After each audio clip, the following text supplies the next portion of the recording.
ఆంధ్రప్రదేశ్లో కూటమి విజయం సాధించబోతుందని ఐపాక్ భావిస్తోందా? అందులో భాగంగానే ఐపాక్ ఆంధ్రప్రదేశ్ నుంచి ప్యాకప్ చేస్తోందా? బీహార్ కేంద్రంగా ఐపాక్ తమ ఆపరేషన్స్ మొదలు పెట్టబోతోందా అంటే అవుననే సమాధానం ఇస్తున్నారు కొంతమంది రాజకీయ విశ్లేషకులు.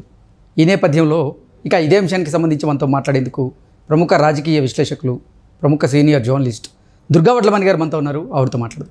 దుర్గారు నమస్తే. నమస్తే. దుర్గారు, ఆంధ్రప్రదేశ్లో వైసీపీ అధికారాన్ని కోల్పోబోతుందని, కూటమి అధికారంలోకి రాబోతోందని ఐపాక్ భావించిందని, అందుకే ఐపాక్ ఆంధ్రప్రదేశ్ నుంచి ప్యాకప్ అయ్యి వారి ఆపరేషన్స్ను ఇక బీహార్ కేంద్రంగా స్టార్ట్ చేయబోతుంది అంటూ రకరకాలుగా సోషల్ మీడియాలో వార్తలు వస్తూ ఉన్నాయి. ఏంటి ఆ వార్తల్లో వాస్తవం ఉందంటారా? అసలు ఐపాక్ వెళ్ళిపోతుందని మనం ముందే అనుకున్నాం కదండి కృష్ణ గారు. ఎందుకంటే అసలు మొన్నను మీరు చెప్పినట్టుగా జగన్మోహన్ రెడ్డి ఆఫీస్కి వెళ్తారని ఎవరు అనుకోలే. అంతకు 2 రోజుల ముందు కూడా మనం అనుకున్నాం ఆయన వెళ్ళడు, జరిగే పని కాదని. కాకపోతే ఎప్పుడైతే ప్రశాంత్ కిషోర్ 1-2 ఇంటర్వ్యూల్లో జగన్మోహన్ రెడ్డి గెలవరు, ఆయనకి 55 సీట్లు కూడా రావు, నేను గతంలోనే చెప్పాను, 1.5 year బ్యాకే చెప్పాను అని అన్నారు. తనని ఎవరైనా క్రిటిసైజ్ చేస్తే తట్టుకునే శక్తి జగన్మోహన్ రెడ్డికి లేదు. అందుకని ఆయన దానికి సమాధానం చెప్పాలి అనే ఒక ఉద్దేశంతో ఐపాక్ ఆఫీస్కి వెళ్ళాడు. ఓకే, వెళ్ళినందుకు ఆయన ప్రశాంత్ కిషోర్ చెప్పిన దాంట్లో నిజం లేదు. అంతకుముందు వై నాట్ 175 కాస్త 151 దాటి 155 దాకా వస్తాయి, 22 పైనే మనం లోక్సభ సీట్లు గెలుచుకుంటామని చెప్పాడు ఆయన. అయితే ఐపాక్ సంస్థ ఎందుకు వెళ్ళిపోతుంది అంటే, ఐపాక్కి తెలుసు, మీకు గుర్తుంటే ఐపాక్ వాళ్ళవన్నీ మొత్తం వాళ్ళ ఎక్విప్మెంట్స్ అన్నీ కూడా వెనక్కి ఇచ్చేసేయండి అని ఉద్యోగులను అడిగారని కూడా మనం మాట్లాడుకున్నాం. మీ ల్యాప్టాప్స్ ఇచ్చేసేయండి, మీ దగ్గర ఉన్న పెన్ డ్రైవ్లు ఇచ్చేయండి, మొత్తం సరంజామా అంతా ఇచ్చేసేయమని వాళ్ళు చెప్పారు. ఎందుకు చెప్పారంటే వాళ్ళకి తెలుసు జగన్మోహన్ రెడ్డి నెగ్గరని. ఎందుకంటే వాళ్ళు చేసిన సర్వేలు వాళ్ళు నడిపిన విధంగానే కదా గత 5 ఏళ్ళుగా ఈయన నడిచాడు. అంతకుముందు ప్రశాంత్ కిషోర్ నడిపాడు ఈయన్ని. ప్రశాంత్ కిషోర్ నడిపాడు, నెగ్గించాడు, అయిపోయింది. అదే ప్రశాంత్ కిషోర్కి తెలుసు ఈయన నెగ్గడు అని. అందుకే పదే చెప్పాడు. ప్రశాంత్ కిషోర్ ముందే వెళ్ళిపోయాడు ఇవన్నీ తెలిసాకే. అంటే జగన్మోహన్ రెడ్డితోటి ఎవరైనా ప్రయాణం చేస్తేనండి వాళ్ళకి ఆయన ఎలాంటి మనిషి, ఆయన మనస్తత్వం అర్థమవుతుంది. మొండివాడు, ఎవరి మాట వినడు, ఇలాంటి వ్యక్తితోటి మనం కొనసాగామంటే మనకే ప్రమాదం. ఇప్పుడు చెడ్డవాడితోటైనా ఉండొచ్చు, మంచివాడితోటైనా ఉండొచ్చు. ఇలాగ వినని వాళ్ళతోటి, మూర్ఖులతోటి ఎవరు ఉండరు అనమాట. అంటే సాధారణంగా అంటే ఈయన మూర్ఖుడా అంటే మనకు తెలియదు, ఆయన మనస్తత్వం ఏంటో ప్రశాంత్ కిషోర్కి తెలియాలి. ప్రశాంత్ కిషోర్ 5 ఏళ్ళు అతనితో కలిసి నడిచాడు కాబట్టి, నెగ్గించాడు కాబట్టి, ప్రశాంత్ కిషోర్కి అవగాహన ఉంది కాబట్టి ఆయన క్లియర్గా చెప్పాడు, ఈసారి మీరు నెగ్గరు, సంక్షేమాలు మిమ్మల్ని ఒడ్డెక్కించవు, ఎందుకంటే మనుషులకి అభివృద్ధి కావాలి, ప్రజలకి, మీరు అది చేయలేదు అని క్లియర్గా చెప్పాడు. అయితే ఐపాక్ ఎంప్లాయీస్ చెప్పినవన్నీ కూడా సగం అబద్ధాలే ఉంటాయి. ఇప్పుడు వాళ్ళు నిజంగా వాళ్ళు ఇచ్చిన సర్వేలు అవన్నీ చూసుకుంటే అంతర్గతంగా వాళ్ళు ఏం చేశారో వాళ్ళ దగ్గర చిప్స్లో వాళ్ళ దగ్గర భద్రపరిచి ఉంటాయి కదా, అవన్నీ జగన్మోహన్ రెడ్డికి చేస్తే తెలిస్తే వీళ్ళ పని ఏమవుతుంది. అందుకే వాళ్ళు ముందే ప్యాకప్ చెప్దామని అనుకుని ఉంటారు. అసలు వాళ్ళు they didn't expect that Jaganmohan Reddy గారు వచ్చి మాట్లాడతారని.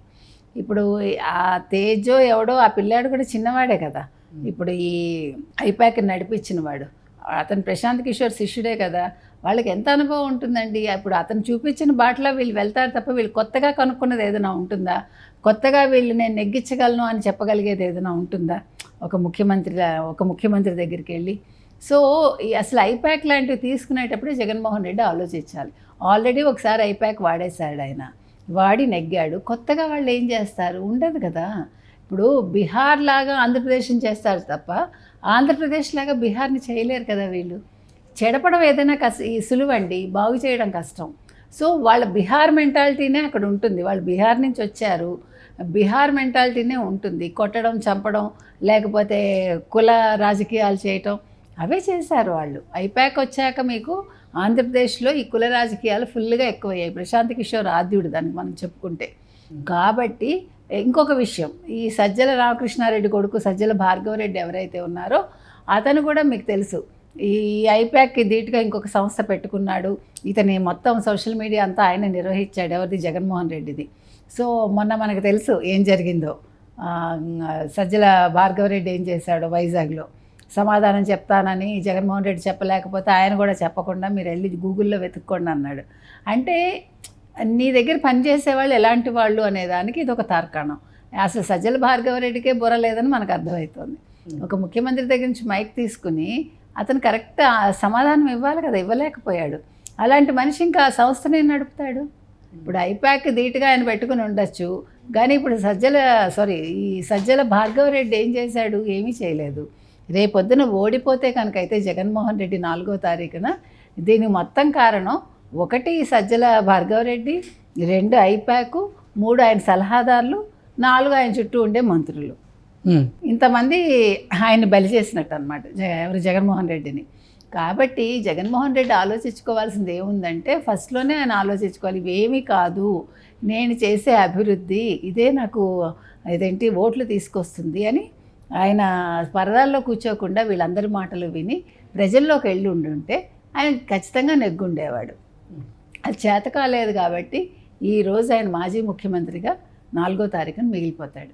ఓకే, ఐపాక్ విజయవాడలో ఉన్నటువంటి ఆఫీస్ని ఖాళీ చేసి వారి ఎక్విప్మెంట్ మొత్తం కూడా బీహార్ తరలించేస్తుంది అంటూ వార్తలు వస్తూ ఉన్నాయి. నిజంగా విజయవాడలో ఉన్నటువంటి ఆఫీస్ని ఐపాక్ ఖాళీ చేసిందా అంటే ఏం చెప్తారు? ఖాళీ చేస్తుందండి. ఇప్పుడు మీకు డబ్బులు పెట్టుకోవాలి కదా, ఇప్పుడు ఒక ఆఫీస్ రన్ చేయాలంటే డబ్బులు కావాలి.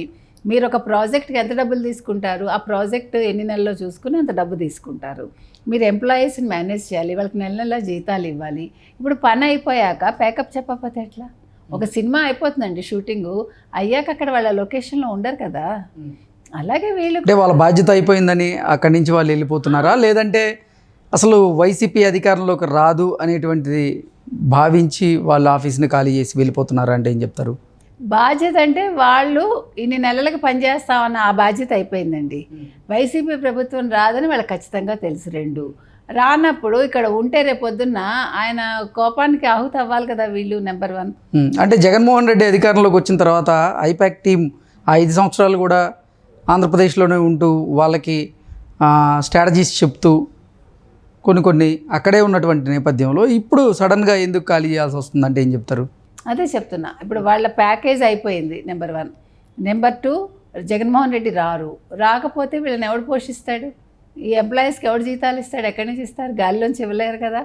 అదొకటి. నెక్స్ట్ ఉండి అతని కోపానికి గురవ్వాలి వీళ్ళు. ఇన్ని ఉన్నాయి. సో దాని బదులు సేఫ్గా వాళ్ళు ముందే బిచానా ఎత్తేస్తే వాళ్ళ పరువు నిలుస్తుంది. రేపొద్దున ఓడిపోయినా కూడా ఇంకా వాళ్ళ మొహం చూపించక్కర్లే. జగన్మోహన్ రెడ్డి కూడా ఏం చేస్తాడు? ఓడిపోయాక తను చేసిన తప్పిదాలు తనే తెలుసుకుంటాడు. వీళ్ళు హ్యాపీగా బీహార్ వెళ్ళిపోతారు. మళ్ళీ ఎవడో బకరా దొరుకుతాడు, ఏ రాష్ట్రమో పిలుస్తుంది వీళ్ళని, మళ్ళీ అక్కడ వాళ్ళు సెటప్ చేసుకుంటారు. వాళ్ళు నెగ్గుతారా ఓడిపోతారా అనేది వాళ్ళ అదృష్టాలు. అదే చెప్తున్నా. ఇప్పుడు వాళ్ళ ప్యాకేజ్ అయిపోయింది నెంబర్ 1. నెంబర్ 2 జగన్మోహన్ రెడ్డి రాకపోతే వీళ్ళని ఎవడు పోషిస్తాడు? ఈ ఎంప్లాయీస్కి ఎవడు జీతాలు ఇస్తాడు? ఎక్కడి నుంచి ఇస్తారు? గాలిలోంచి ఇవ్వలేరు కదా. అదొకటి. నెక్స్ట్ ఉండి అతని కోపానికి గురవ్వాలి వీళ్ళు. ఇన్ని ఉన్నాయి. సో దాని బదులు సేఫ్గా వాళ్ళు ముందే బిచానా ఎత్తేస్తే వాళ్ళ పరువు నిలుస్తుంది. రేపొద్దున ఓడిపోయినా కూడా ఇంకా వాళ్ళ మొహం చూపించక్కర్లే. జగన్మోహన్ రెడ్డి కూడా ఏం చేస్తాడు? ఓడిపోయాక తను చేసిన తప్పిదాలు తనే తెలుసుకుంటాడు. వీళ్ళు హ్యాపీగా బీహార్ వెళ్ళిపోతారు. మళ్ళీ ఎవడో బకరా దొరుకుతాడు, ఏ రాష్ట్రమో పిలుస్తుంది వీళ్ళని, మళ్ళీ అక్కడ వాళ్ళు సెటప్ చేసుకుంటారు. వాళ్ళు నెగ్గుతారా ఓడిపోతారా అనేది వాళ్ళ అదృష్టాలు.